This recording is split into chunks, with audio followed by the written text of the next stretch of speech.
وأشهد أن لا إله إلا الله وحده لا شريك له وأشهد أن محمدا عبده ورسوله أما بعد أعوذ بالله من الشيطان الرجيم بسم الله الرحمن الرحيم يا أيها الذين آمنوا اتقوا الله وقولوا قولا سديدا يصلح لكم أعمالكم ويغفر لكم ذنوبكم ومن يطع الله ورسوله فقد فاز فوزا عظيما. புகழ் அனைத்தும் ஏக இறைவனாகிய அல்லாஹ் ஒருவனுக்கு உரித்தான். அவனுடைய சாந்தியும் சமாதானமும் நபிகள் நாயகம் ஸல்லல்லாஹு அலைஹி வஸல்லம் அவர்கள் மீதும் சத்திய சஹாபாக்கள் சஹாபிகள் நல்ல இமாம்கள் மற்றும் நம் அனைவரின் மீதும் என்றென்றும் நின்று நிலவற்றுமாக. செல்வம் ஒரு மனிதனை எந்த நிலைக்கு வேண்டுமானாலும் தள்ளும். நல்லவனாக இருக்கக்கூடிய ஒரு மனிதன் செல்வத்தின் மீது கொண்டிருக்கக்கூடிய மோகத்தின் காரணமாக மனிதாபிமானத்தை எல்லாம் தூக்கி எறிந்து அல்லாஹ்வுக்கு நன்றி கட்ட தனத்தை நோக்கி சென்றாலும் கூட பொருளாதாரத்தை அடைய வேண்டும் என்ற நிலையில்தான் இருப்பான் என்பதற்கு நிறைய உதாரணங்கள் உண்டு. அல்லாஹ் தன்னுடைய திருமறை குர்ஆனில் செல்வத்தை பற்றி கூறும்பொழுது இன்னமா அம்வாலுஹும் அவுலாதுஹும் ஃபித்னா, உங்களுக்கு வழங்கப்பட்டிருக்கக்கூடிய பொருளாதாரமும் பிள்ளைகளும் சோதனை. அல்லாஹ் எதை சோதனை என்று சொல்லி இருக்கிறானோ அந்த சோதனையில் மனிதனால் வெல்வது அவ்வளவு எளிதான காரியமல்ல. குறிப்பாக செல்வம் விஷயத்தில் பொதுவாகவே செல்வத்தை அடைய மனிதன் பேராசைப்பட்டாலும் கூட தன்னுடைய தந்தையோ தாயோ தன்னுடைய உறவினர்களோ இறந்த நிலையில் அவர்களுக்கு கிடைக்கக்கூடிய சொத்தை பாக பிரிவினை விஷயத்தில் மனிதர்களில் பலர் இன்றளவுக்கும் இறை சட்டங்களை மீறுவதிலும் அல்லாஹ்வுடைய வரம்புகளை மீறுவதிலும் மிக சாதாரணமாக இருப்பதை நாம் பார்க்க முடிகிறது. ஆண் மகனுக்கு என்றால் தந்தையினுடைய தாயினுடைய சொத்தில் பங்கு உண்டு.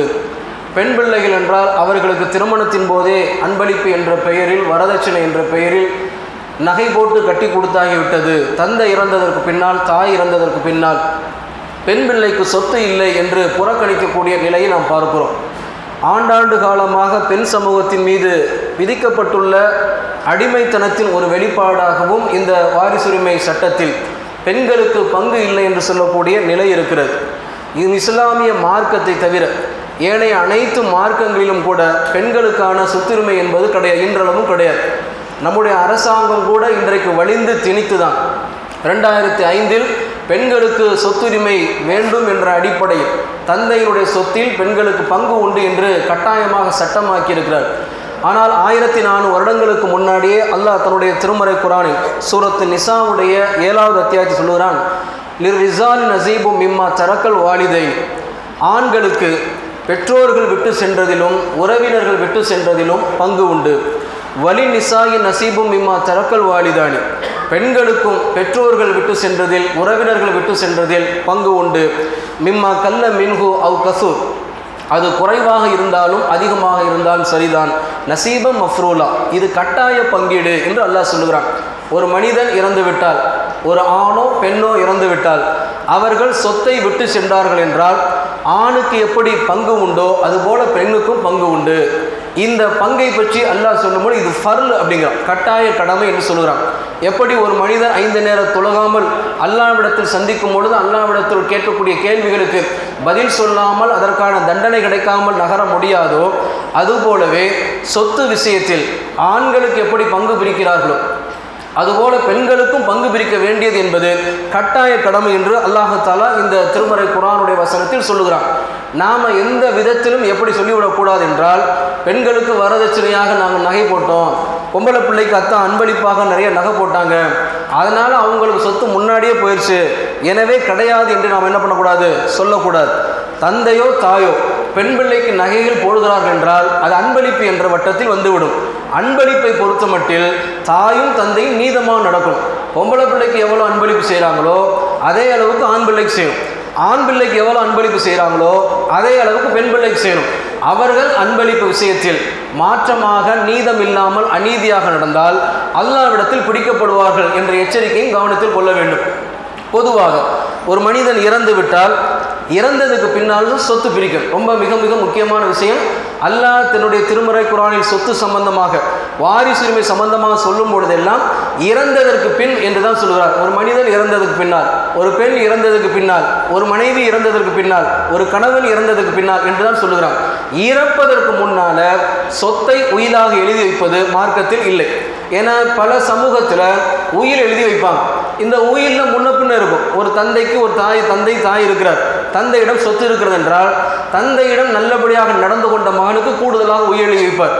தந்தையை கண்டு கொள்ளாமல் பொறுப்பற்ற முறையில் ஒருத்தர் உதாசீனப்படுத்தி இருந்தாருன்னா அவருக்கு குறைவாக என்ன பண்ணுவார், உயிர் எழுதி வைப்பார். இது மன விருப்பத்திற்கு வெறுப்புக்குட்பட்டது.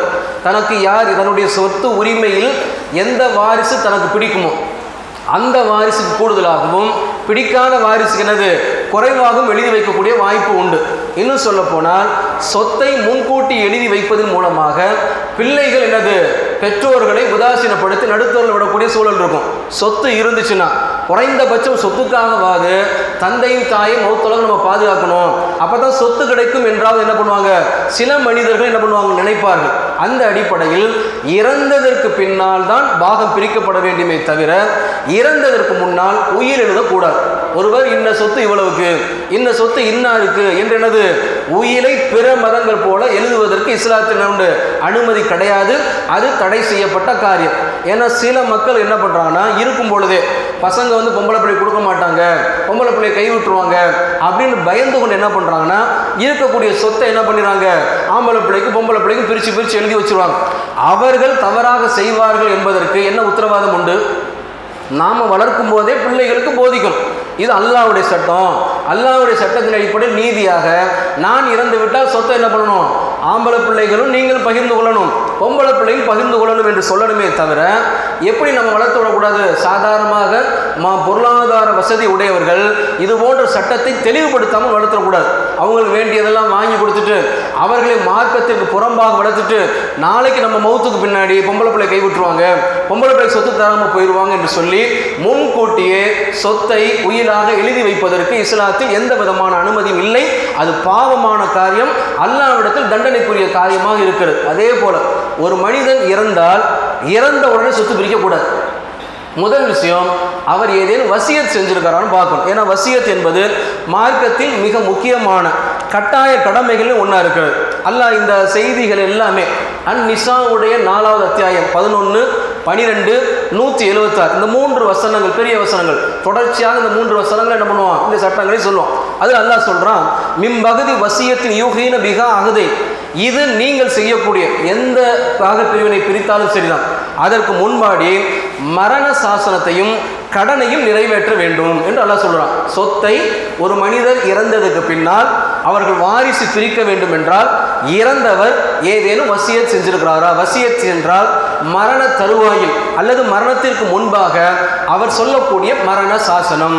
இந்த மரண சாசனத்தை செய்யாமல் இருந்து விடக்கூடாது. நபி ஸல்லல்லாஹு அலைஹி வஸல்லம் அவர்கள் சொல்லி காட்டுறாங்க, அல்லாஹ் ஒரு மனிதருக்கு வசியத் செய்வதற்குரிய பொருளாதாரம் இருந்தது என்றால், வசியத் மரண தருவாயில் இருக்கிறார், கொஞ்ச நாளில் மரணிக்க போகிறோம் என்று அவர் தோணுகிறது என்றால் அவருக்கு பொருளாதாரம் இருக்குது, செல்வம் இருக்குது அப்படின்னா அவர் வசியத் செஞ்சிடணும். வசியத் செய்தால் அவர் எழுதி வைத்து விட வேண்டும் என்று என்ன பண்ணுறாங்க, குறிப்பாக எதை வசியத் செய்ய வேண்டும் என்று அவர் நினைக்கிறாரோ அவர் உடனே எழுதிவிட வேண்டும். குறிப்பாக 2 நாள் கூட எழுதாமல் கழிந்து விடக்கூடாது என்று நபி ஸல்லல்லாஹு அலைஹி வஸல்லம் சொல்லக்கூடிய செய்தி நசையில் இருக்கிற நம்ம பார்க்குறோம். அப்போ ஒருத்தர் வசியத் செய்வதற்கான வசதி இருக்குது, சொத்து உரிமைக்கான வாய்ப்பு இருக்கிறது, வசியத்தும் செய்யணும்னு நினைக்கிறார். நினைச்சா அவர் என்ன பண்ணிடணும், வசியத்தை எழுதி வச்சிடணும். உயில் எழுதக்கூடாது, சொத்தை எழுதக்கூடாது. சொத்துக்கும் வசியத்துக்கும் சம்பந்தம் இல்லை. வசியத் என்பது யார் வாரிசுதாரர்கள் இல்லாமல் இருக்கிறார்களோ அவர்களுக்கு தான் வசியத் என்னது செல்லுபடியாகும். நபி ஸல்லல்லாஹு அலைஹி வஸல்லம் சொல்லி காட்டுறாங்க. இதை நசையில் வரக்கூடிய செய்தி 3581 செய்தி. வாரிசு உரிமை உள்ள ஒவ்வொருவருக்கும் அவரவர் உரிமையை அல்லாஹ் வழங்கிவிட்டான். என்ன உரிமை? பங்கீடு, சொத்து பங்கீடு என்ற உரிமையை அல்லாஹ் என்ன பண்ணிடுறான், வாரிசு உரிமை. வாரிசு உரிமைனா ஒரு மனிதர் இறக்குறாருன்னா அவருடைய மனைவி வாரிசு, அவருடைய தாய் தந்தை இருந்தால் அவர்கள் வாரிசு, பிள்ளைகள் ஆண் பிள்ளைகள் பெண் பிள்ளைகள் இருந்தால் வாரிசு. இதுதான் நேரடியான வாரிசு. ஒரு ஆண் என்றால் மனைவி, தாய், தந்தை, பிள்ளைகள், இவர்கள் என்னது நேரடியான வாரிசு. அவருடைய சகோதரர் சகோதரி என்னவாகும்னா மறைமுகமான வாரிசாக மாறுவாங்க. வாரிசுகளுக்கு என்ன கிடையாது, வசியத் இல்லை.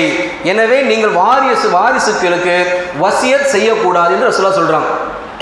வசியத் யாருக்கு இல்லை, வாரிசுதாரருக்கு இல்லை. ஏன்னா சில இடங்களில் சொத்தையும் இறந்ததுக்கு பின்னாடி பங்கீடு பெற்று வாங்கிடுவாங்க.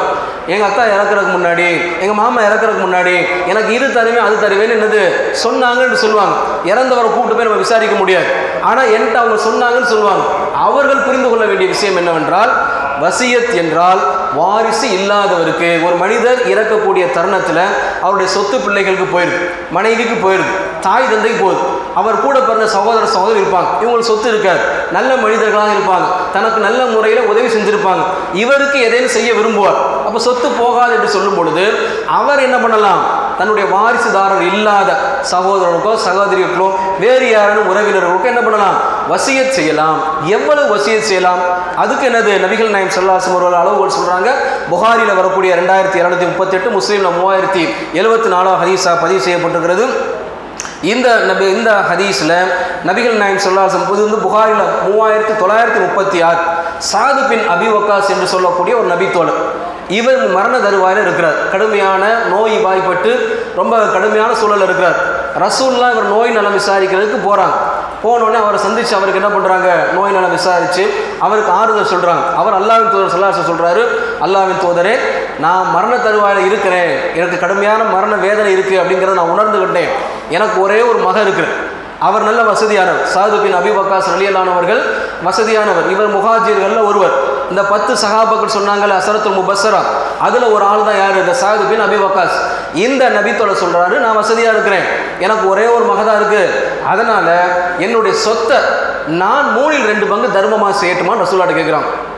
ரசூலுல்லாஹ் கூடான்ட்டாங்க. வசியத்தை அவர் செய்கிறார், மரண தருவாயில் வசியத் செய்கிறார். என்கிட்ட சொத்து இருக்குது, 3/2 பங்கு நான் கொடுக்கட்டுமான்னு கேட்குறாரு. ரசூலுல்லாஹ் கூடான்றாங்க. சரி, என்னுடைய சொத்துல பாதியை கொடுக்கட்டுமா அப்படின்னு அவர் கேட்குறாரு. அப்பயும் ரசூலுல்லாஹ் கூடாங்கிறாங்க. கடைசி அவர் கேட்குறாரு, என் சொத்துல 1/3 பங்கு அப்படின்றார். 1/3 சொல்கிறார். 3/1 பங்கு 100 ரூபாய் இருக்குன்னா கிட்டத்தட்ட 33,000 ரூபாய் என்னது நான் தர்மம் செய்யலாமா என்ற அடிப்படையில் கேட்கும் பொழுது ரசூலுல்லாஹ் சரின்றாங்க. சரின்னு சொன்னா கூட இது கூட அதிகம்தான் அப்படின்னு சொல்லிவிட்டு, உங்களுடைய வாரிசுகளை பிறரிடத்தில் கையேந்தாமல் நல்ல நிலையில தன்னிறைவு பெற்றவர்களாக நீங்க விட்டு செல்வது சிறந்தது அப்படிங்கிறான். நம்மகிட்ட சொத்து இருக்குன்னா இருக்கக்கூடிய சொத்தெல்லாம் கோயில் குளத்துக்கு எழுதி வச்சிடக்கூடாது. ஏன்னா சில பேர் என்ன பண்ணுவாங்கன்னா, பிள்ளைகள் மீது வெறுப்பு வந்துடும், பிள்ளைகள் ஒழுங்காக பாதுகாக்க மாட்டாங்க. இன்னைக்கு நடைமுறையில் தான் இருக்கு. பெற்றோர்களை பிள்ளைகள் பெருமளவு கண்டுகொள்வதே கிடையாது. அப்போ பெற்றோர்கள் மீது பிள்ளைகள் மீது வெறுப்பு கொண்ட நிலையில் என்ன பண்ணிடுவாங்கன்னா, சொத்தை என்ன பண்ணிடுவாங்க, வசியத்துன்ற பேரில் நான் பள்ளிவாசல் கொடுத்துறேன், அது கொடுத்துறேன், எடுத்து கொடுத்துறேன்னு சொல்லுவாங்க. இதுக்கு அனுமதி இல்லை, தடை செய்யப்பட்டது. ஒருவர் வசியத் என்ற பெயரில் வாரிசுதாரர் இல்லாதவருக்கு சொத்தை கொடுக்க விரும்பினால் அதிகபட்சம் 3/1 பங்கு அவ்வளோதான் கொடுக்க வேண்டுமே ஒழிய அதுக்கு மேலே கொடுத்தாலும் செல்லாது. இப்போ வசியத்தை எழுதி சொல்கிறாங்கன்னு சொல்ல, வசியத்தை எழுதி வைக்க சொல்கிறாங்க. மரணத்திற்கு பின்னாடி பிள்ளை என்ன பண்ணுறாங்க, பங்கீடு செய்யும் பொழுது அத்தாவுடைய அந்த வசியத்தை பார்க்குறாங்க. இது செல்லுமானா செல்லாது. எப்பொழுது வசியத்தின் 3/1 பங்கு போட்டிருந்தாரோ அது செல்லும். 3/2 பங்கோ அரை பங்கோ பாதி பங்கோ போட்டிருந்தாருன்னா அந்த வசியத் மார்க்க அடிப்படையில் என்னது செல்லவே செல்லாது. அப்போ வசியத் என்றால் அதிகபட்சம் 3/1 பங்கு. அது வாரிசுதாரர்கள் கிடையாது. வாரிசுதாரர்கள் அல்லாத நெருக்கமான உறவுகளுக்கு தான் என்னது வசியத்து சேரும். அப்போ இந்த வசியத்தின் அடிப்படையில் நம்ம என்ன பண்ணோம், முதல்ல அவர்கள் இறந்ததுக்கு பின்னாடி வசியத்தை நம்ம என்ன பண்ணோம், முறைப்படுத்தணும். அடுத்து கடன். தந்தையுடைய சொத்துல பங்கு பிரிக்கிறத சகோதர சண்டை போடுவாங்க. கடனை ஒரு வயலும் ஏற்றுக்க மாட்டான், ஓடியே போயிடும். இருக்கும் பொழுதே செய்கிறது கிடையாது. அப்போ இறந்ததுக்கு பின்னாடினா எங்கள் அத்தா வாங்கின கடன் எங்கள் அத்தாட்ட போய் கேளுங்க அப்படின்னும். ஒருத்தன் கடன்காரன் வந்து உங்கள் அத்தா கடன் வாங்கி போயிட்டாருப்பா, இறந்து போயிட்டாரு, இப்போ நீ கொடு அப்படின்னா எங்கள் அத்தாட்ட போய் கேளு. இவர் என்ன கபரை தோண்டியா வாங்க போகிறாரு? அப்போ எப்படி தள்ளி விடுறது பாருங்க. சொத்து மட்டும் வாங்குறது இனிக்குது, கடன் வாங்குறது கசக்குதுன்னா அத்தா தானே வளர்த்தாரு, அத்தா தானே பெற்றெடுத்தாரு, அனைத்து தேவைகளையும் அத்தா தானே செய்தாரு அப்படின்னு சொல்லும் பொழுது தந்தையுடைய சொத்துக்கு எப்படி இவர் வாரிசு என்பது ஃபர்லாக மாறி விடுகிறதோ அதுபோல தான் கடன். கடன் விஷயத்தில் ரொம்ப கவனமாக இருக்க வேண்டும்.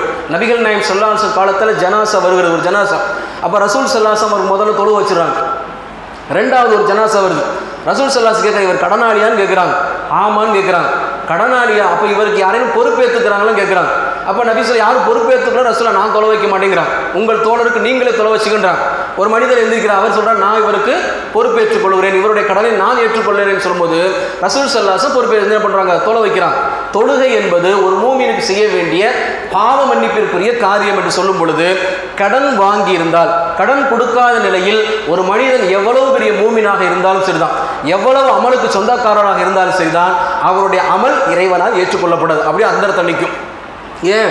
அது இன்னொரு மனிதனுக்கு செய்ய வேண்டிய ஹக்கு, இன்னொரு மனிதனுக்கு கொடுக்க வேண்டிய பொருளாதார விஷயத்தில் இவர் அதை சரி பண்ணவில்லை என்றால் அல்லாஹ் என்ன பண்ண மாட்டான், அதை மன்னிக்க மாட்டான். அதனால தான் ஜனாசா தொழுகையில் என்ன பண்ணுவாங்கன்னா தொழுகு முன்னாடி இமாம்கள் அல்லது தொலை வைக்கக்கூடிய நபர்கள் சொல்லுவாங்க, எங்கள் அத்தா இறந்து போயிட்டாங்க, எங்கள் அம்மா இறந்து போயிட்டாங்க, யாராவது அவருக்கு கடன் கொடுத்துருந்தா சொல்லுங்க, அந்த கடனுக்கு நான் பொறுப்புதாரி அப்படின்னு என்ன பண்ணுவாங்க சொல்லுவாங்க.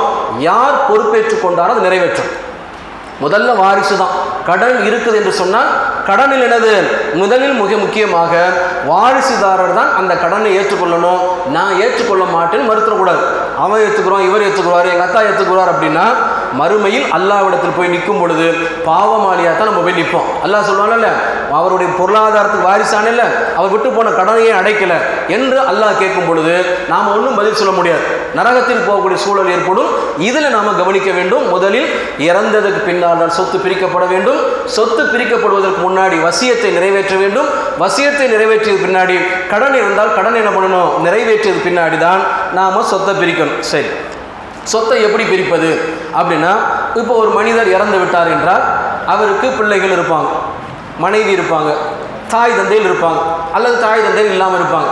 எப்படியெல்லாம் பிரிக்கணும் எல்லாமே அல்லாஹ் என்ன பண்ணுறான், திருமறை குர்ஆனில் சொல்லி காட்டுறான். இது 4வது அத்தியாயம் 11வது வசனத்தை அல்லாஹ் சொல்லும் பொழுது, யூசிகுமுல்லாஹு ஃபீ ஆயாத்திஹி லித்தக்கர மிஸ்லு ஹன்சில் உன்சையின், பெண்களுடைய 2 பாகம் போன்றது ஆண்களுக்கு உரியது என்று அல்லாஹ் தஆலா சொல்லுகிறான். அதாவது 3இல் 2 பாகம் ஆம்பளை பிள்ளை, 3இல் 1 பாகம் பொம்பளை பிள்ளை. ஒருத்தருக்கு சொத்து இருந்ததென்றால் சொத்துல 3இல் 2 பாகம் யாருக்கு, ஆண் பிள்ளைகளுக்கு. 3இல் 1 பாகம் யாருக்கு, பெண் பிள்ளை. அதாவது பெண் பிள்ளையை போன்று 2 மடங்கு சொத்து ஆண் பிள்ளை. இதுதான் நிறைய விமர்சனத்துக்கு உள்ளாகும். ஏன் பொம்பளை பிள்ளைக்கு 1 மடங்கு கொடுக்குறீங்க, ஆம்பளை பிள்ளைக்கு மட்டும் 2 மடங்கு கொடுக்குறீங்க, அப்போ இது அநீதி தானே, இது பங்கீடு சரியா இல்லை தானே, நீங்கள் பெண்களுக்கு துரோகம் விளைவிக்கிறேன்னு சொல்லுவாங்க. பெரும்பாலான 100% எல்லா மதங்களிலுமே பெண்களுக்கு சொத்துரிமை என்பதே கிடையாது. இன்னும் சொல்ல போனால் பெண்களை ஒரு மனிதனாக மதிக்க கூட மாட்டாங்க. பெண்களை பாவத்தின் ஊற்றுக்கள் என்று சொல்லுவாங்க. கிறிஸ்தவ மார்க்கம் என்ன சொல்லும் தெரியுமா, முதல்ல பாவத்தை செய்கிறது யாரு, ஏவாள் தான். ஆதாம் செய்யலையா, ஏவாளை தான் சாத்தான் தூண்டியது. ஏவாள் தான் போய் ஆதாமை கெடுத்தார். ஆதாம் இல்லை என்றால் பாவமே வந்திருக்காது அப்படின்னு கிறிஸ்தவம் யார் மீது பழி போடுது, பெண்கள் மீது பழி போடுது. மிகப்பெரிய கிரேக்க தத்துவம் சொல்லுவாங்கல்ல, அந்த கிரேக்க தத்துவத்தில் உலகத்தில் தீமையே இல்லாமல் இருந்துச்சான். திடீர்னு ஒரு பெண் போய் பண்டோரா என்று சொல்லக்கூடிய தீமைகளின் ஊற்றுக்கண்ணாக இருக்கக்கூடிய ஒரு பெட்டியை திறந்தால் அந்த பெட்டியில் இருந்தால் பாவம் எல்லாம் ஊற்றெடுத்தது. எனவே பாவத்தை தோற்றுவித்தவர் பெண் என்று சொல்லி பெண்களை பாவ பிறவிகளாக, உரிமை இல்லாதவர்களாக அவர்கள் அடக்குமுறை வச்சிருந்தாங்க. இவங்க என்ன பண்ணுவாங்க, கேள்வி இருப்பாங்க, அது எப்படி 1 பங்கு ஆணுக்கு 2 பங்கு அப்படின்னா, அல்லாஹ் தஆலா தெரிந்துதான் ஆணுக்கு 2 பங்காகவும் பெண்ணுக்கு 1 பங்காகவும் கொடுக்குறான். ஏன் அப்படின்னா, தாய் தந்தையரை வைத்து பராமரிப்பது ஆண் பிள்ளைக்கு தான் கட்டாய கடமை, பெண் பிள்ளைக்கு கட்டாய கடமை கிடையாது. ஆண் பிள்ளையே இல்லை, ஒரே ஒரு பெண் பிள்ளை தான் இருக்கிறாங்க, அல்லது 2 பெண் பிள்ளை தான் இருக்கிறாங்க. இவங்க பார்த்துக்கலாமா, தாய் தந்தையரை பார்த்துக்கத்தான் வேணும். அஸ்மா ரலியல்லாஹு அன்ஹுடைய தாயார் நபி ஸல்லல்லாஹு அலைஹி வஸல்லம் காலத்தில் அபூபக்கருடைய மனைவி அவங்க இஸ்லாத்துக்கு வராமல் இருக்கும் பொழுது அஸ்மா ரலியல்லாஹு அன்ஹா ரசூலுல்லாஹ் கேட்க, என்னுடைய தாயார் இஸ்லாத்துக்கு வரல, வயதான காலத்தில் இருக்கிறாங்க, நான் அவங்களை வீட்டில் வச்சு வளர்த்துக்கலாமான்னு கேட்குறாங்க. ரசூல் ஸல்லல்லாஹு அலைஹி வஸல்லம் நல்ல முறையில் பராமரிச்சுக்கமா அப்படி என்ன பண்ணுறாங்க சொல்கிறாங்க. அப்போ பெண்களுக்கு கட்டாயம் இல்லை, தந்தையும் தாயையும் வைத்து பராமரிப்பது கட்டாயம் இல்லை. அப்போ யார் தந்தையை தாயை வைத்து பராமரிக்கணும், ஆண் பிள்ளை. அப்போ ஆண் பிள்ளை தானே செலவழிக்கிறாரு என்ற அடிப்படையில் அல்லாஹ் தஆலா அவர்களுக்கு கூடுதல் 1 பங்கு என்ன பண்ணுறான், கொடுக்குறான். இன்னும் சொல்ல போனால் பொருளாதாரத்தை திரட்டுவது ஆண்கள் தான், பொருளாதாரத்தை பாதுகாப்பது நிர்வகிப்பது ஆண்கள் தான். பெண்கள் அந்த பொருளாதாரத்தை எடுத்து செலவு செய்கிறாங்க. அதனால பெண்களுக்கு 1 பங்கு, ஆண்களுக்கு 2 பங்கு என்றது இஸ்லாம் சொல்லுதே தவிர பெண்களை தாழ்வாக நினைத்தோ பெண்களை மட்டப்படுத்தி என்னல அவங்களுக்கு 1 பங்கு ஆண்களுக்கு 2 பங்கு என்றது இஸ்லாம் சொல்லவே கிடையாது. அப்ப நாம சொத்தை பிரிக்கும் பொழுது ஆண்களுக்கு 2 பங்காக 3இல் 2 பங்கும் பெண்களுக்கு 3இல் 1 பங்கு என்றது அல்லாஹ் தஆலா சொல்றான். ஒருவேளை பெண்களாகவே இருந்தா ஆம்பளை பிள்ளையே கிடையாது, பொம்பளை பிள்ளை இருக்கிறாங்க, 2 பொம்பளை பிள்ளை இருக்கு, அல்லது 2க்கும் மேற்பட்ட 3 4 பொம்பளை பிள்ளை இருக்கு. இவர்களுக்கு என்ன சட்டம் அப்படின்னா 3இல் 2 பங்கு சொத்து இவர்களுக்குரிய, 3ல் 2 பங்கு. அதாவது ஆம்பளை பையன் கிடையாது, பொம்பளை பிள்ளை தான் இருக்கிறாங்க. 2 பொம்பளை பிள்ளை இருந்தாலும் சரிதான், 2க்கும் மேற்பட்ட சொந்த பொம்பளை பிள்ளை இருந்தாலும் சரிதான். மொத்த சொத்தை 3ஆ கால்குலேட் பண்ணி 3இல் 2 பங்கு என்னது யாருக்கு கொடுக்கணும், இந்த 2 பேருக்கு. 2 பேர் இருந்தால் 2 பேருக்கு, 4 பேர் இருந்தால் 4 பேருக்கு என்னது பிரித்து கொடுத்துடணும். ஒரே பொண்ணு இருந்துச்சுன்னா மொத்த சொத்தை பாதியாக பிரித்து பாதியை பெண் பிள்ளை கொடுத்துடணும். அதாவது 100% சொத்து இருக்குன்னா 50%, 100 ரூபா இருந்தால் 50 ரூபா யாருக்கு, அந்த ஒரு பிள்ளைக்கு என்ன பண்ணுது நாம கொடுத்துடணும். அப்போ மிச்சம் உள்ளது அது ஒவ்வொரு சட்டமாக என்னது வரும். அப்போ பெண் பிள்ளைகளாக இருந்தால் முழு சொத்தும் அவர்களுக்கு சேராது. ஒரு பெண் பிள்ளையாக இருந்தாலும் முழு சொத்து அவர்களுக்கு சேராது. இங்கே தான் நம்ம ஆட்கள் ரொம்ப வித்தியாசமாக யோசிக்கிறாங்க. இந்த பொருளாதாரம் இல்லைன்னா சிக்கலே இல்லை, அல்லாஹ் இடத்துல ஈஸியாக கேள்வி பதில் சொல்லிட்டு போயிட்டே இருக்க முடியும். இந்த பொருளாதாரம் இருக்கும்போது என்ன யோசிக்கிறாங்கன்னா, பொம்பளை பிள்ளை இருக்குது, இப்போ 3ல் 2 பங்கு தான் பொம்பளை பிள்ளை, 2 பிள்ளை இருந்தால் போகும். ஒரு பிள்ளையாக இருந்தால் பாதி தான் போகும், பாதி சொத்து வேற வேற யாருக்கு போகும், தாய்க்கு தந்தைக்கு சகோதரனுக்குலாம் அப்படிலாம் போகும். இப்போ அது என்ன செய்யலாம் அப்படின்னு சொல்லும் பொழுது முன்ன கூட்டி அன்பளிப்புன்ற பேரில் எழுதி வச்சிடறான். உயிலா எழுதாம, ஏன்னா உயில் இஸ்லாத்தில் செல்லாதில்ல. எந்த அளவுக்கு மார்க்கத்தை தெரிந்து கொண்டு அல்லாஹ்வுடைய சட்டத்தை வளைக்கிறாங்க பாருங்க. உயிலா எழுதுனா செல்லாது. அன்பளிப்பு, ஒருத்தர் 100 ரூபா வச்சிருக்கிறாரு, இப்போ 100 ரூபா அவர் இறந்து போனார்னா 50 ரூபா தான் பிள்ளை கிடைக்கும். அவர் என்ன யோசிக்கிறாரு, 100 ரூபால 90 ரூபா என்ன பண்றது, அன்பளிப்பா என் பிள்ளை செஞ்சுட்டேன்னு முன்னாடி அன்பளிப்பா கொடுத்துருது, அன்பளிப்பா எழுதி வச்சுரு. மிச்சம் 10 ரூபா இருக்குல்ல, 10 ரூபால 5 ரூபா தான் கிடைக்கும். அந்த 5 ரூபா வேற ஒரு போகும், பரவாயில்ல குறைஞ்ச தொகை தானே அப்படின்னு நினைக்கிறான். இன்னும் சில பேர் என்ன பண்றாங்கன்னா, இந்த இஸ்லாமிய சட்டத்திற்கு நான் உடன்படவில்லை என்று வெளிப்படையாக இருக்கிறான். ஏன் இஸ்லாமிக் லாவை தடுப்பதற்கான சட்டம் இன்னைக்கு கொண்டு வந்திருக்கான் தெரியுமா? நிறைய இடங்களில், குறிப்பாக கேரளா, வட மாநிலங்கள் போன்ற பகுதியில் எல்லாம் பொருளாதார வசதி மிக்க முஸ்லிம்கள் மார்க்கத்தை பற்றி அறியாத நெல்ல ஒரு பிள்ளையோ 2 பிள்ளையோ இருக்கும் பொழுது தன்னுடைய சொத்து முழுவதும் தன் பிள்ளைக்கு போய் சேராதுன்ற காரணத்தினால கோர்ட்ல கொண்டு போய் கேஸ் போடுறான். என்ன கேஸ் போடுறாங்க, இஸ்லாமிக் சரியத்தின் சட்டத்தின்படி என் பிள்ளைக்கு பாதி சொத்து தான் போகும், இது எனக்கு நீதமாக படலை, நான் இஸ்லாத்தின் சட்டத்துக்கு நான் கட்டுப்பட மாட்டேன், எனவே இந்தியாவினுடைய பெண்களுக்கான சொத்துரிமை சட்டத்தின்படி முழு சொத்தையும் என் பெண்ணுக்கு தரணும்னு சொல்லி கோர்ட்ல கேஸ் போடுறாங்க. கோர்ட்டும் என்ன சொல்லுது அப்படின்னா, அதான் அங்கீகரிக்குது. முழு சொத்து யாருக்குரியது, அவர்களுக்குரியது. இவர் என்ன நினைச்சுக்கிறார்னா, நம்ம சொத்து எல்லாமே நம்ம பிள்ளைக்கு போயிடுச்சுல அப்படின்னு இவர் நினைக்கிறார். ஆனால் இவர் அல்லாஹ் ஏற்படுத்தி வைத்த சட்டத்தை மாற்ற முயற்சிக்கிறார் என்று பொருள். இப்போ இது எவ்வளவு பெரிய பாவம் தெரியுமா? சாதாரண மக்கள் நினைச்சுக்கிட்டு இருக்கான் சொத்து விஷயத்துல. அதான் அல்லாஹ் சும்மா சோதனை சொல்லல. நபிகள் நாயகம் ஸல்லல்லாஹு அலைஹி வஸல்லம் என்னுடைய சமூகத்திற்கு அல்லாஹ் வழங்கிய சோதனையே செல்வம் தான். சோதனை என்றால் அல்லாஹ் கொடுத்தும் சோதிப்பான், எடுத்தும் சோதிப்பான். கொடுக்கும் பொழுது எப்படி நடந்துக்கிறான், எடுக்கும் போது எப்படி இருக்கிறான் என்பதையெல்லாம் அல்லாஹ் கவனிப்பான். அப்ப இந்த விதத்துல நம்ம மௌத்தாயிட்டா அல்லாஹ் எப்படி நாடுகிறானோ, அல்லாஹ் எப்படி சட்டம் அடித்தானோ அந்த அடிப்படையில் பிள்ளைகளுக்கு போய் சொத்து சேரும். அது அல்லாஹ் அவங்களுக்கு பரக்கத்தாய் தருவான் அப்படின்னு அல்லாஹ் மேல நம்பிக்கை வைக்கணும். இவர்கள் அல்லாஹ் மீது நம்பிக்கை வைக்காமல் என்ன பண்றாங்க, பொருளாதாரத்தின் மீது நம்பிக்கை வச்சுட்டு பிள்ளைக்கு முழு சொத்து கிடைக்கின்றதுக்காக இஸ்லாமிய சரிய சட்டத்தையே வேணாங்கிறான். வேணாம் எங்க போறான், அங்க போய் கோர்ட்ல போய் கேஸ் போறான். இப்படி பல்வேறு இடங்கள்ல கோர்ட்ல கேஸ் வரும்பொழுதுதான் ஒன்றிய அரசு பார்க்குது, ஆகா இந்த சட்டத்துல கை வைக்கலாம் அப்படின்னு சொல்லும் பொழுதுதான் இந்த முத்தலாக் சட்டம், பலதாரமான சட்டம், இது எல்லாமே யார் போய் நிற்கிறது, நம்மால் போய் தான். நம்மால் சும்மா இருக்கிறதே இல்லைல்ல, போற என்ன சொல்லுவாங்க, போற சைத்தான வானு கூப்பிட்டு பக்கத்தில் உட்கார வச்சு பேசுறது யாரு, நம்ம மக்கள் தான். அப்ப இவங்க போய் கோர்ட்ல கேஸ் போடவும் இது பரவலாக்கப்படும் போது என்ன பண்றான்னா, அப்ப இதுல எல்லாம் கை வைக்கலாம் என்ற அடிப்படையில் தான் இவன் என்ன பண்றான், இந்த இஸ்லாத்துடைய தனிநபர் சட்டத்தை உடைக்கணும்ன்றதுக்காக தான் யூனிஃபார்ம் சிவில் கோட் என்று சொல்லக்கூடிய இந்தியா முழுமைக்கும் பொது சிவில் சட்டம் என்ற பெயரில் இந்து சட்டத்தை கொண்டு வர முயற்சிக்கிறான். நீ இந்து சட்டம் கொண்டு வந்தா இந்த சொத்தின் இதெல்லாம் பிரிக்கவே முடியாது. அவன் எப்படி முடிவு பண்றான்னு என்னது, அப்படித்தான் எல்லா சட்டத்தையும் முடிவு பண்ண வேண்டும். அல்லாஹ் வைத்திருக்கக்கூடிய ஹிக்மத்தை மனிதர்களில் பலர் என்னது புரிந்து கொள்ள முடியாது. யாரின் மூலமாக யாருக்கு அல்லாஹ் பலன் தருகிறான் என்பது தெரியாது. நமக்கு பெற்றோர் நமக்கு பலன் தருவார்களா, நம்முடைய பிள்ளைகள் நமக்கு பலன் தருவார்களா, அல்லாஹ் தான் அறிந்தவனை தவிர நமக்கு சொல்லப்பட்ட சட்டத்தை நாம் என்ன பண்ணோம், முறையாக பேண வேண்டும். இது ஒரு வகை. அதே போல இறந்து போன ஒரு மனிதருக்கு பெற்றோர் இருந்தால் அவருக்கு எவ்வளவு பங்கு, இதுவும் 4வது அத்தியாயம் 11வது வசனத்தில் வருகிறது. பிள்ளை இருந்தால் எவ்வளவு பங்கு, பிள்ளை இல்லாமல் போனால் எவ்வளவு பங்கு. இறந்து போயிட்டார் ஒரு மனிதர், அவங்களுக்கு பிள்ளைகள் இருக்கு, ஆம்பளை பிள்ளை பொம்பளை பிள்ளைலாம் இருக்குது.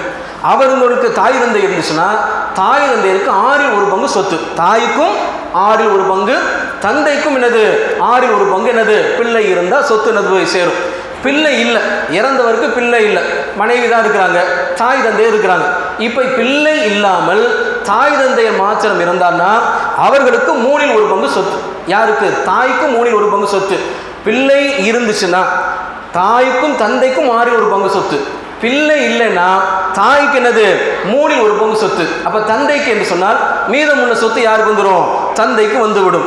அதே போல அவர்களுக்கு உடன் பிறந்தோர்கள் இருந்தால், இறந்து போன ஒரு மனிதருக்கு சகோதரன் சகோதரிகள் இருந்து பிள்ளைகள் இல்லை என்று சொன்னால் அவருடைய தாய்க்கு 1/6 பாகம் மட்டும்தான். அதே மாதிரி பிள்ளைகள் இல்லாமல் இருந்தால் எப்படியோ அது போல பிள்ளைகள் இருந்த நிலையில உடன் பிறந்தோர் இருந்தாங்க என்று சொன்னால் தாய்க்கு என்னது, பிள்ளை இல்லாமல் இருந்தால் தாய்க்கு 1/6, மீதம் உள்ளது என்னது, தந்தைக்கு ஆட்டோமேட்டிக்காக போய்விடும். இதே போல ஒரு மனிதர் இறந்தால் மனைவிக்கு என்ன பங்கு?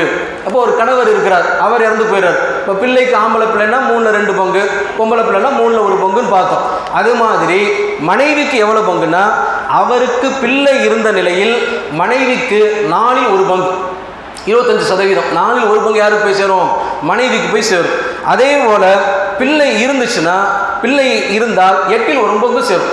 பிள்ளை இல்லாமல் இருந்தால் 4/1 யாருக்கு? மனைவிக்கு. ஒரு ஆண் இறந்தால் அவருடைய மனைவிக்கு, இவருக்கு பிள்ளை இருந்த நிலையில் மனைவி இருந்தார்கள் என்றால் 4/1, பிள்ளைகள் இல்லாமல் இருந்தால் 4/1, பிள்ளை இருந்தால் 8/1 என்னது அவர்களுக்கு போய் சேரும். அதே போல மனைவி, பெண் என்பவர்கள் அவங்க இறந்து போனாங்கன்னா கணவருக்கு எவ்வளவு சேரும் அப்படின்னா, கணவரை பொறுத்த மட்டும் இவங்களுக்கு பிள்ளை இல்லைன்னா, கணவனுக்கும் மனைவிக்கும் பிள்ளை இல்லாமல் இருந்து மனைவி இறந்து போனால் கணவனுக்கு எவ்வளவு சொத்து சேரும்னா பாதி சொத்து என்னது சேரும். அதே சமயத்தில் பிள்ளைகள் இருக்கக்கூடிய நிலையில 4/1 சொத்து போய் சேரும். அந்த அம்மா என்ன பண்ணுறாங்க, இறந்து போயிடுறாங்க. கணவர் இருக்கிறாரு, பிள்ளைகள் இருக்கிறாரு. பிள்ளைகள் எப்போது போல ஆண் பிள்ளை பெண் பிள்ளை சொத்து சேரும். இவருக்கு எவ்வளோ போய் சேரும்னா 4/1 என்னது சொத்து போய் சேரும். அப்போ இந்த அடிப்படையில் தான் நாம் என்ன பண்ணோம், சொத்தை பிரித்து கொள்ள வேண்டும். அதே போல கலாலா என்று சொல்லக்கூடிய இன்னொரு சட்டம் இருக்கிறது. கலாலா அப்படின்னா நேரடி வாரிசுதாரர்கள் இல்லாத நிலை. தாயும் இருக்க மாட்டாங்க, ஒருத்தருக்கு தந்தையும் இருக்க மாட்டாங்க, பிள்ளைகளும் இருக்காது, மனைவியும் இருக்காது, நிறைய சொத்து வச்சிருப்பார். இவர் இறந்து போயிடுவார். இவருக்கு என்ன நிலை அப்படின்னா, 4வது அத்தியாயம் 176, அதே சூரத்து நிசாவுடைய 176வது வசனத்தில் அல்லாஹ் சொல்றான், மகன் இல்லாமல் மரணித்த அவருக்கு ஒரு சகோதரி மட்டும் இருந்தால் அவர் விட்டு சென்றதில் பாதி அவருக்குரியது. ஒருத்தருக்கு நேரடி வாரிசுதாரர் இல்லை என்றால் சகோதரனும் சகோதரியும் வாரிசுதாரராக மாறுவார். இதற்கு பேர் தான் கலாலா என்று சொல்வார்கள். அதாவது நேரடி வாரிசுதாரர் இல்லாத சொத்து. இது இவங்களுக்கு போகல, பிள்ளையும் கிடையாது, மனைவியும் கிடையாது, தாய் தந்தையும் கிடையாது. அப்போ அந்த சொத்தை எங்கே கொண்டு போய் சேர்க்கிறது?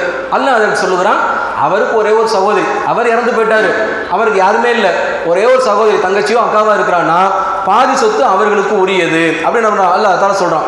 2 சகோதரிகள் இருந்துச்சுன்னா 3/2, ஒரு சகோதரி அவருக்கு இருந்துச்சுன்னா பாதி சொத்து, 2 சகோதரி இருந்துச்சுன்னா 3/1. இவருக்கு சகோதரன் சகோதரி, அண்ணன் தம்பி அக்கா தங்கச்சி இப்படி இருந்தாங்கன்னா ஏற்கனவே பிரிக்கப்பட்டது மாதிரி, அதாவது ஆணும் பெண்ணும் இருக்கிற நிலையில் ஒருத்தருக்கு வாரிசு அமைஞ்சால் எப்படி 3/2 ஆண்களுக்கு 3/1 பெண்களுக்கோ அதே போலத்தான் சகோதரர்களுக்கு 3/2, சகோதரிக்கு 3/1. இது என்னது, அவர் பிரித்து கொடுக்கணும். இதே போல் ஒரு பெண் மரணித்தார் என்றால், ஒரு பெண் மரணிக்கிறாங்க, கணவர் இல்லை, அம்மா அத்தா இல்லை, பிள்ளைகள் இல்லை அப்படின்னா அவங்களுக்கு சகோதரன் மாத்திரம் இருந்தால், அந்த அம்மாவுக்கு ஒரே ஒரு சகோதரன் தான் இருக்கிறார் அப்படின்னா மொத்த சொத்துக்கும் அவர் தான் வாரிசு, மொத்த சொத்துக்குமே அவர் தான் என்னது வாரிசு ஆய்வார். அதே தருணத்தில் 2 சகோதரிகள் இருந்தாங்கன்னா 3/2 என்னது அதே இது வந்துடும். அதே சகோதர சகோதரி இருந்தாங்கன்னா 3/2 ஆண்களுக்கும் 3/1 என்னது பெண்களுக்கும் என்று என்னது அல்லாஹ் தஆலா இந்த சட்டங்களை எல்லாம் அழகாக நம்ம வகுத்து தர்றோம். இது எல்லாம் எப்படி கால்குலேட் பண்ணணும் அப்படின்னா, நமக்கு என்ன சொத்து இருக்கிறதோ அதெல்லாம் முதல்ல கால்குலேட் பண்ணணும். ஒருத்தர் இறந்து போயிட்டார்னா அவருடைய அசையும் சொத்து அசையா சொத்து ஒட்டு மொத்தத்தை எடுத்துக்கணும். டேபிள்லேருந்து மேஜையிலேருந்து எல்லாத்தையும் எடுத்து அவருடைய சொத்து என்னெல்லாம் எல்லாத்தையும் எழுதிடணும். எல்லாம் எவ்வளோ வருதுன்னு கால்குலேட் பண்ணிவிட்டு அவர் வசியத் செஞ்சதை ஃபுல்லாக கழிச்சிடணும். அவர் கடன் இருந்துச்சுன்னா கடனை ஃபுல்லாக கழிச்சிடணும். மீதம் எவ்வளவு இருக்குதோ அதை அவருடைய பிள்ளைகளுக்கு 3/2, 3/1 பெண் பிள்ளைகளுக்கு, தாய் இருந்தால் தந்தை இருந்தால் 6/1, யாருமே இல்லைன்னு சொன்னால் சகோதர சகோதரிக்கு என்று சொல்லி நம்ம என்ன பண்ணோம், இந்த பங்கை நம்ம பிரிக்கணும். இப்போ இது எல்லாத்தையுமே 100% போட்டு கால்குலேட் பண்ணுவாங்க. இது வந்து டக்குன்னு எடுத்தோன்னு என்னது எல்லாராலையும் கால்குலேட் பண்ண முடியாது. இந்த சட்டத்தை ரொம்ப எளிதாக சொல்லிவிட முடியும். இந்த சட்டத்தை செயல்படுத்தணும்னா மேத்தமேட்டிக்ஸ் தெரிஞ்சிருக்கும். மேத்தமேட்டிக்ஸ் தெரியலன்னு வச்சுங்க ஒன்றும் தெரியாது. நம்ம சமூகத்துக்கு தான் படிப்பறிவே இல்லையே, அப்புறம் எப்படி சொத்தை சரியாக பங்கிடுவாங்க? அப்போ அதற்குரிய ஆட்களை நாம் அணுகணும். யாருக்கு இந்த சட்டத்தை பற்றிய ஞானம் இருக்கிறதோ, ஒருவர் மரணித்து விட்டால் அல்லாவை அஞ்சக்கூடிய வாரிசுதாரர்கள், நமக்கு அக்கா தங்கச்சி இருக்கு, நமக்கு அம்மா இருக்கிறாங்க, நமக்கு நன்னிமா ராதாலாம் இருக்கிறாங்க, இவங்களுக்குலாம் எப்படி சொத்தை சேர்க்கணும், இவ்வளோ சொத்து இருக்குது அப்படின்னா இதற்குரிய அறிவு உடையவர்கிட்ட போய் நம்ம போய் என்ன பண்ணோம், கொண்டு போய் இவ்வளோ சொத்தை கொண்டு போய் கொடுத்தோம்னா டோட்டல் 100 என்ன பண்ணுவாங்க, எல்லாத்தையும் போட்டு கால்குலேட் பண்ணிடுவாங்க. சில விஷயங்கள்ல என்ன ஆகும்னா, உதாரணத்திற்கு பெண் பிள்ளை மட்டும் வச்சுட்டு போறாங்கல்ல, பொம்பளை பிள்ளை ஒரு பிள்ளை, அல்லது பொம்பளை பிள்ளை 2 பிள்ளை, அல்லது பொம்பளை பிள்ளை 2-3 பிள்ளை இருக்கு வச்சுங்களேன். இவங்களுக்கு தாய் தந்தையும் இல்லாமல் நிலையில் இருக்கிறான்னு வச்சுங்க. தாய் தந்தையும் இல்லை, தாய் தந்தை இருந்து அவங்களுக்கு பங்கு போகும்ல, அவங்களும் இல்லாத நிலையில் இருந்தாங்கன்னா இவங்களுக்கு அந்த ஒரு பிள்ளை இருந்தால் பாதி சொத்து, 2 மேற்பட்ட பிள்ளைகள் இருந்தால் 3-2 பங்கு சொன்னோம்ல. இது போக மீதம் உள்ளதை நெருக்கமான ஆண் உறவுக்கு போய் சேரும். ஆண் உறவுனா சகோதரன் போய் சேரும், அல்லது கணவன் அல்லது தந்தை என்ற நெருக்கமான உறவுக்கு என்ன பண்ணுவோம், அசாபா என்று சொல்லுவார்கள். அது நெருக்கமான உறவுகளுக்கு போய் என்ன செய்வோம், போய் சேரும். சகோதரர்கள் இருந்தால் 3-2 பங்கு அது போய் என்னது போய் சேர்ந்துடும். சகோதரர்கள் இருந்தால் 3-2 பங்கு என்ன பண்ணுவோம், இந்த பெண் பிள்ளைகள் மாத்திரம் இருக்கக்கூடிய சட்டத்தில். இப்போ இதை எல்லாமே நம்ம என்ன பண்ணோம்னா கால்குலேட் பண்ணி அதுக்கப்புறம் தான் நாம் என்ன பண்ணோம், சொத்தை பங்கீடு செய்யணும். இப்படி நாம் பங்கீடு செஞ்சால் தான் இது நமக்கு என்னது பயனுள்ளதாக ஆறும். இல்லை என்று சொன்னால் தவறாக நாம் என்ன பண்ணிடக்கூடாது, சட்டத்தை நம்ம கால்குலேட் பண்ணி சொன்னோம் என்று சொன்னால் அல்லாஹ்வுடைய வரம்புகளை நாம் மீறி விடுவோம். அல்லாஹ் தன்னுடைய திருமறை குர்ஆனில் சொல்கிறான், இது எல்லாமே அல்லாஹ்வுடைய வரம்புகள். தில்க ஹுதூதுல்லா, இது அல்லாஹ்வின் வரம்புகள், அல்லாஹ் ஏற்படுத்தி வைத்த சட்டங்கள். வமையுத்தியில்லாஹு வ ரசூலகும், அல்லாஹ்வுக்கும் அவனுடைய தூதருக்கும் கட்டுப்படுவார். சொத்து உரிமை சட்டத்தில் எனக்கு பிடிச்சிருக்கு, எனக்கு பிடிக்கல, எனக்கு சொத்து கம்மியாக தான் வருது, அவருக்கு சொத்து கூட போகுது, இதெல்லாம் பார்வையில்லை.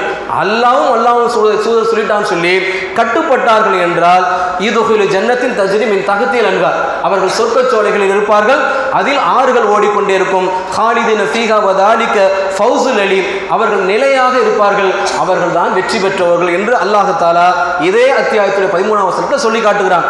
இதை மீறிட்டாங்கன்னு வச்சுக்கோங்க. ஏன்னா பொதுவாகவே சில பேருக்கு என்ன தோணும்னா, அண்ணன் தம்பிகளுக்கெல்லாம் 2 பங்கு கொடுக்குறான், பொம்பளை பிள்ளை நமக்கு 1 பங்கு தான் கொடுக்குறான் அப்படின்னு ஒன்று தோணும். பொம்பளை பிள்ளை மாத்திரமே இருந்துச்சுன்னா நம்ம ஒத்த பிள்ளையாக இருக்கும், நம்ம சொத்து எல்லாம் நமக்கு கிடைக்க நினச்சோம், 50% தானே கிடைக்குது அப்படின்னு ஃபீல் பண்ணுவோம். அல்லது நம்ம 2-3 பிள்ளைங்க இருக்கிறோம், நமக்கு 3-2 பங்கு தான் கிடைக்குது, மிச்சம் ஒரு பங்கு யாருக்குள்ள போய் கிடைக்குது அப்படின்ற அடிப்படையில் அவர்கள் ஃபீல் பண்ணி சொத்தை மடைமாற்றம் செய்வதற்கு, சொத்தை பிடுங்குவதற்கு வேறு ஏதேனும் முயற்சி செய்வார்களே ஆனால் அல்லாஹ்வுடைய சட்டங்களை மாற்ற முயல்கிறார்கள், அல்லாஹ்வுடைய வரம்புகளை மீறுகிறார்கள். அல்லாஹ் தன்னுடைய திருமறையில் அதே வசன தொடர்ச்சியில் 14வது வசனத்தை சொல்லுகிறான், வமை எகுசில்லாக வ ரசூலகு, அல்லாஹ்வுக்கும் அல்லாஹ்வுடைய தூதருக்கும் மாறு செய்து வ எத்தகத ஹுதூதகு, யார் அவனுடைய வரம்புகளை மீறுகிறார்களோ இதுகுலுகு நாரன், அவர்களை நரகத்தில் புகச் செய்வேன். ஹாலிதீன ஃபீஹா, அதில் அவர்கள் நிரந்தரமாக இருப்பார்கள்.